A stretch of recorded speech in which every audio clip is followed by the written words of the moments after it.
Apakah dalam Islam mengenal istilah hijrah berkali-kali? Ketika dia jatuh dalam hijrahnya lalu dia bangkit dan berhijrah kembali. Lalu bagaimana status seseorang jika pada saat jatuh dalam hijrah lalu ajal menjemput? Ketika berhijrah meninggalkan maksiat di masa lalu, apakah harus bertahap atau langsung sekaligus? Jazakallahu khairan katsiran. Terima kasih. Ya hadirin yang dirahmati oleh Allah, yang pertama, hijrah berkali-kali itu ada. Gimana nggak ada? Allah yang berfirman tentang masalah itu dalam surat An-Nisa ayat 137. Allah berfirman, innalladzina amanu thumma kafaru thumma amanu thumma kafaru thumma zdadu kufra lam yakunillahu liyaghfira lahum wala liyahdiyahum sabila. Sesungguhnya orang-orang yang beriman lalu kufur, lalu beriman lagi, lalu kufur, coba lihat, beriman lalu kufur, lalu apa kata Allah? Beriman lagi. Berarti ada berkali-kali nggak? Ada.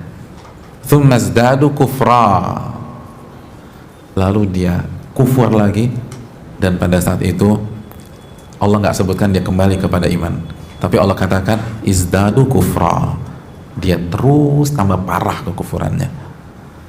Itulah orang-orang yang Allah tidak akan ampuni dosa-dosanya dan Allah nggak akan kasih petunjuk lagi sama dia. Hadirin, konsepnya begini, jangan sampai terjatuh. Jangan sampai terjatuh. Karena kalau kita terjatuh setelah hijrah, untuk bangkit kedua kali beratnya minta ampun, lebih susah. Lebih susah. Itu yang dijelaskan Al-Imam Ibnul Qayyim rahimahullah.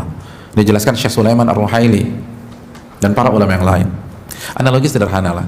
Antum hiking, antum naik gunung, dan antum sampai di ketinggian berapa ratus meter? Lagi naik gunung nih. Di ketinggian 1.500 meter. Di 1.500 meter antum terjatuh, tergelincir, akhirnya mundur lagi ke 1.000 meter. 1.000 meter, 1.000 kaki ya kalau gitu. 1.000 kaki atau meter sih? Meter ya, 1.000 meter. Jatuh lagi. Jadi antum udah sampai 1.500 meter, tergelincir, jatuh lagi ke 1.000 meter. Lalu antum bangkit, antum nggak mundur, antum bangkit. Antum berusaha mendaki lagi dari 1.000 ke 1.500 meter. Pertanyaan saya, mana yang lebih susah? Mencapai titik 1.500 meter dari 1.000 meter, yang pertama atau yang kedua? Yang pertama atau kedua? Pertanyaan saya apa tadi? Jadi bingung, antum khilaf sih. Apa pertanyaan saya? Lebih mudah mana? Yang pertama apa yang kedua? Yang pertama. Kenapa? Karena yang kedua secara energi antum udah terkuras, antum lebih capek, terus antum udah luka-luka, mungkin ankle antum kena. Kira-kira begitulah analoginya. Kalau udah jatuh bangkitnya bisa, tapi lebih berat, lebih susah. Apalagi kalau berhasil 1.500 jatuh lagi. Sebagian para ulama berdasarkan ayat ini nggak balik lagi, karena Allah katakan tsummazdadu kufra. Allah nggak akan ampuni dan Allah tidak akan kasih petunjuk jalan yang benar. Tapi sebagian yang lain mengatakan ada kemungkinan, tapi peluangnya tipis.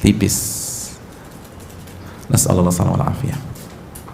Dan kalau meninggal dalam kondisi demikian, su'ul khatimah, meninggal dalam kondisi yang buruk. Semoga Allah mengampuni kita semua dan seluruh umat Islam. Ketika berhijrah, meninggalkan maksiat di masa, apakah harus bertahap atau langsung sekaligus? Jazakallahu khairan. Kalau kita katakan langsung sekaligus pun nggak akan bisa, nggak bisa. Anda bisa tinggalkan semua maksiat sekaligus? Nggak bisa. Dan lihat Nabi deh, lihat Allah, gimana Allah mencetak generasi terbaik yang bernama sahabat. Meninggalkan maksiatnya sekaligus? Enggak. Umar diharamkan ba'da perang Uhud, bertahap. Karena nggak mungkin, bukan nggak mau, nggak mungkin, nggak bisa orang suruh meninggalkan semuanya dalam satu hari. Nggak bisa. Itu tadi, bisa nggak antum sekali langsung pindah tangan kiri ke tangan kanan? Nggak bisa. Bertahap. Bertahap. Orang yang selalu keras nada tinggi gitu ya, misalnya orang Sumatera disuruh pakai gaya keraton Solo, bisa dalam satu hari? Nggak bisa, nggak mungkin bisa. Semua harus bertahan.